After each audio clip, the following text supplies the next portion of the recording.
The clipboard hit my porch railing with a slap that echoed a little too loudly in the quiet afternoon air, a sound that was less like a greeting and more like a gavel coming down. I was standing there, sweat dripping down my back, holding a box of kitchen appliances that I hadn't even unpacked yet, staring at a woman who looked like she had just stepped out of a catalog for aggressive corporate management. She was wearing a beige blazer that was tailored within an inch of its life. Her hair was sprayed into a helmet of blonde perfection that defied the humidity, and her smile. Man, that smile didn't have a single drop of warmth in it. It was just a baring of teeth, a predatory expression masked as suburban politeness. I didn't know it then, standing there with my boxes and my naive optimism. But that plastic smile was going to be the catalyst for the most terrifying year of my life. A year that would end with arson, FBI forensic teams, and a prison sentence that would shatter this perfect little community into a million pieces. I had just pulled into the driveway of my new home about 3 hours earlier, feeling like I had finally won the lottery of life, because after a decade of renting shoebox apartments where I could hear my neighbors sneezing through the walls, I had finally bought a house.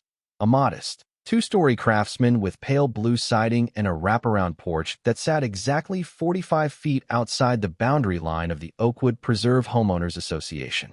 I had checked the survey maps 3 times. I had the county clerk verify the coordinates, and I had framed that piece of paper in my mind like a diploma because it meant freedom.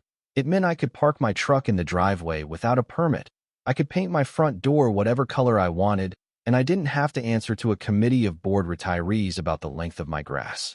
My son, Leo, who was 10 and full of that boundless energy that makes you tired just watching him, was already running loops around the oak tree in the front yard, shouting something about building a fort, and for a moment, life was perfect.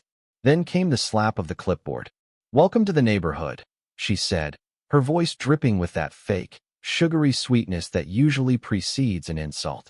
"I'm Patricia Vance, president of the Oakwood Preserve HOA, and we just wanted to say hello and let you know about a few discrepancies we've noticed with your property." I blinked, shifting the heavy box in my arms, and gave a confused laugh because surely she was joking. "Discrepancies? Ma'am, I've been here for 3 hours.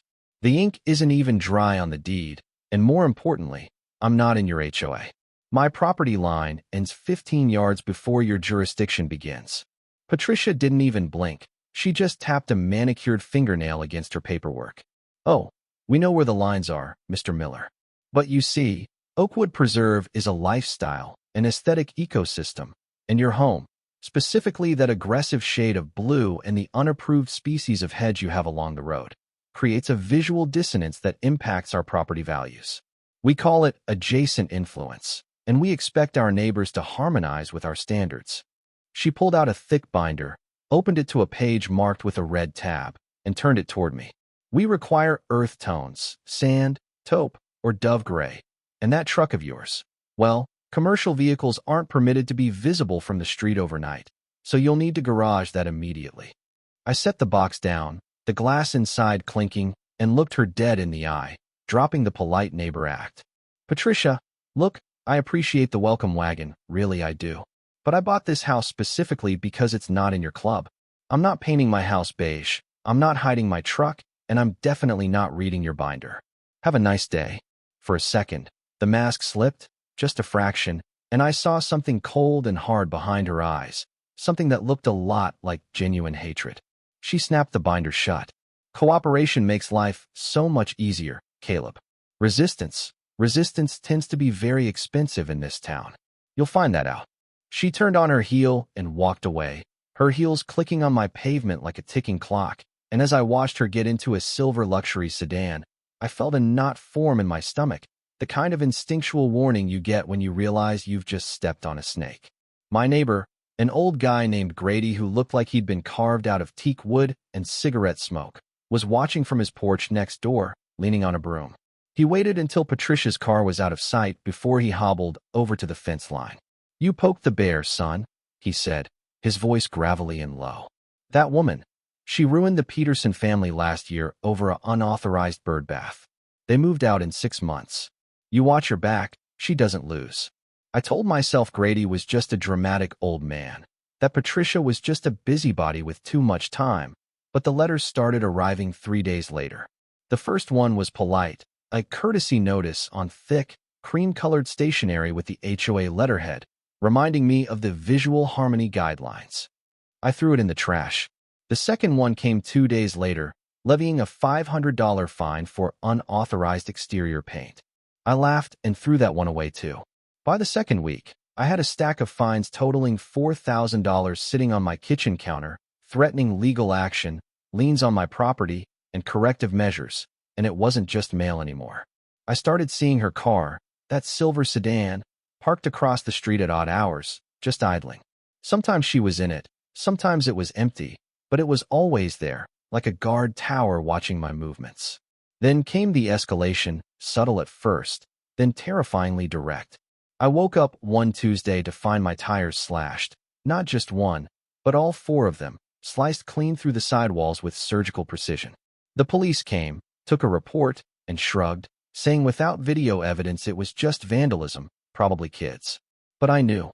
I knew because when I walked out to meet the tow truck, Patricia drove by slowly, rolled down her window, and gave me a little wave, her face devoid of any emotion. Leo started having nightmares. He asked me why the lady across the street was taking pictures of him when he waited for the school bus. That broke me. It's one thing to fight a bureaucratic war with a grown man. It's another thing entirely to make a 10-year-old boy feel unsafe in his own front yard. I installed cameras that weekend, 8 of them, high-definition eyes covering every inch of my property, backed up to a cloud server she couldn't touch. The breaking point of the Cold War phase happened on a rainy Thursday night. I was sitting at my dining room table, surrounded by property maps and legal statutes I had printed out at the library, trying to build a defense for the lawsuit she had just filed against me. A frivolous claim stating my property was a public nuisance, when there was a soft knock at my back door.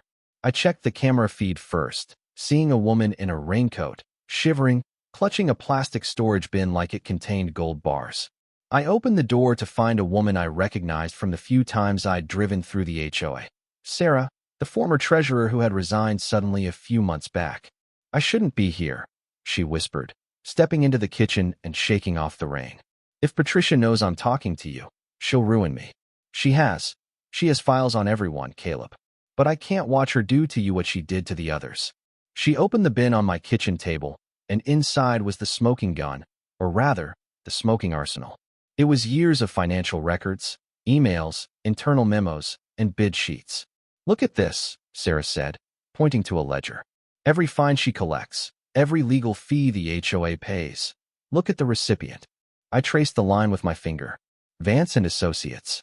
"That's her husband's law firm," Sarah said, her voice trembling. "Richard Vance. And the landscaping company that charges triple the market rate? That's her brother. She's not protecting the neighborhood, Caleb. She's looting it.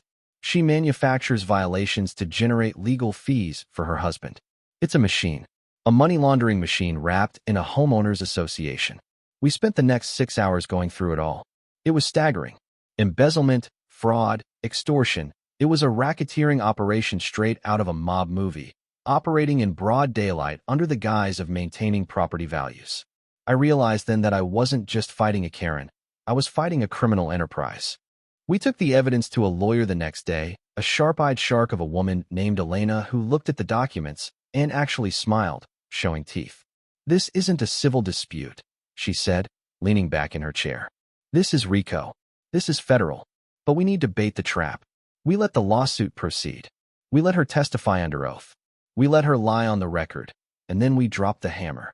The court hearing for the public nuisance lawsuit was scheduled for a month later, and that month was hell. The harassment ramped up. Dead rats thrown over my fence. Anonymous calls in the middle of the night, breathing into the phone.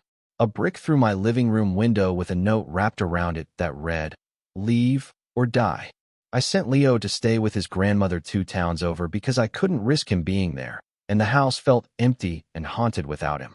I slept with a baseball bat next to the bed and checked the cameras every 10 minutes. I was exhausted, frayed, and running on pure adrenaline and rage. The day of the hearing, the courtroom was packed. Patricia had brought her supporters, a group of terrified residents she had bullied into showing up, and she sat at the plaintiff's table looking like the grieving victim of a terrible crime.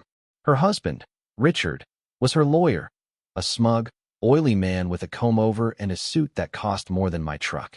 Richard gave a grand opening statement about community standards and the cancer of noncompliance, painting me as a chaotic anarchist who was destroying the serene fabric of Oakwood Preserve. Then it was my lawyer's turn. Elena didn't give a speech. She just stood up and asked the judge for permission to display a piece of evidence. She projected the county survey map onto the screen, the one showing the undeniable 45-foot gap between my land and their kingdom. "Mrs. Vance," Elena asked, putting Patricia on the stand, "are you aware of this boundary line?" "I am," Patricia said, her voice tight. "And yet, you have fined Mr. Miller $4,000 for violations on land you do not govern." "Why?" "Because he influences the community." Patricia snapped, her composure cracking. "He is a blight. We have a right to protect our investment." "Is that investment protected by funneling legal fees to your husband's firm?"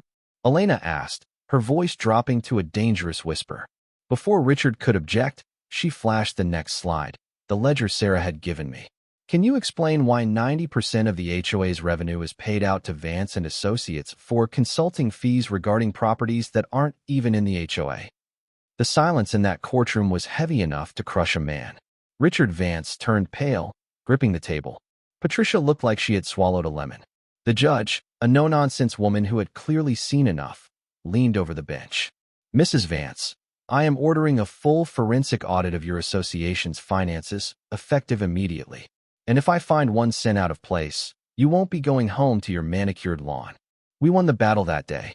The judge dismissed the lawsuit with prejudice and ordered the audit. But we hadn't won the war.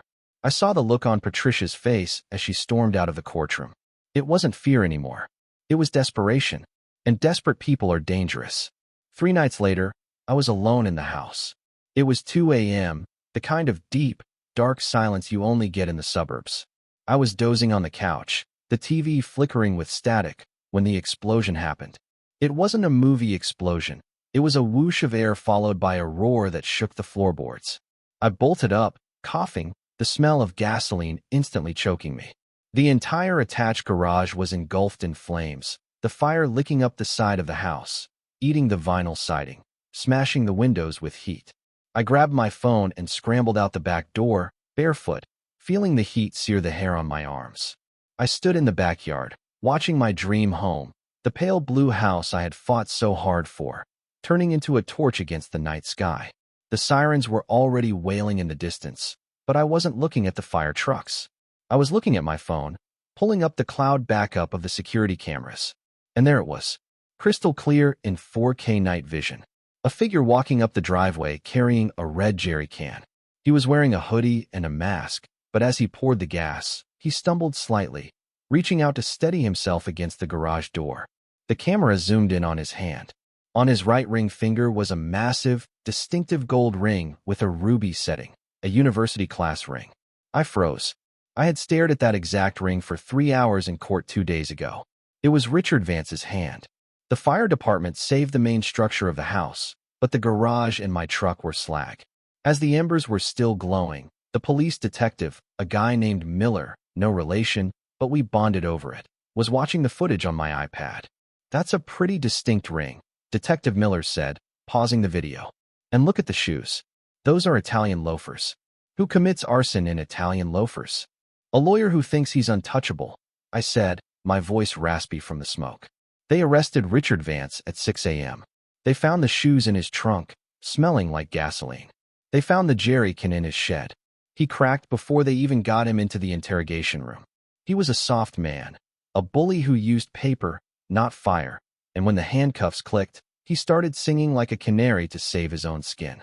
He told them everything. He told them it was Patricia's idea. He told them she had screamed at him that I had ruined everything, and that if the audit went through, they would go to prison for embezzlement anyway, so they had to burn the problem out. He gave them the emails, the texts, the recordings of her planning it. They came for Patricia at noon. I was standing on the sidewalk across from her house, smelling like smoke and ash, watching as the squad cars pulled up. She came to the door in her silk robe, looking confused, still trying to play the part of the queen bee. But when the officer turned her around and cuffed her, the facade finally crumbled. She looked across the street and saw me. I didn't smile. I didn't wave. I just stood there, the living proof that she had failed. She slumped, her shoulders caving in, and for the first time, she looked exactly like what she was, a petty criminal who had mistaken a homeowners association for a kingdom. The trial was a media circus. It turned out they had stolen over $1 million from the community over 10 years. They had terrorized 3 other families into moving, bankrupting one of them with legal fees. The Rose Bush incident with the Petersons? They had actually paid a guy to dig up the bushes at night to manufacture the violation. Richard got 15 years for arson and conspiracy. He cried when they read the sentence. Patricia got 20.